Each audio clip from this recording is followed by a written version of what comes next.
Video na lom ko laksa. Bete, Boya.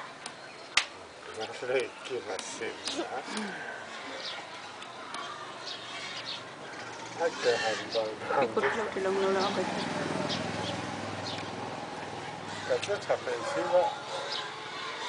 Dagat kamu.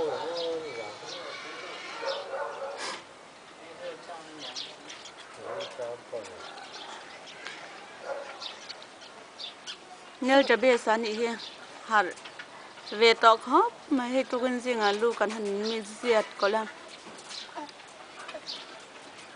phần đâu bằng dịch tất cả những về tọt này hiền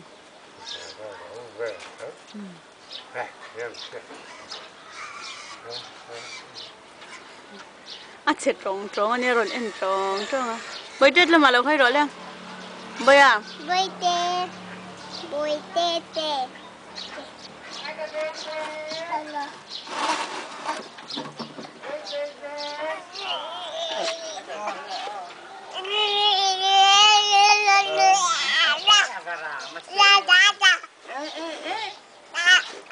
Khai là đó đúng không? Anh chỉ việc đó chứ. Hello ma, Bete. Hai mong ta kha Cái bảo em. Sao lại xong tôi lâu họ thấy xem cái còn mong chứ. Hello. Bete. video anh có laksa kan Ibu nek dong. Buntu sunal atau tuang mah. Tolong. Khai ha chứ.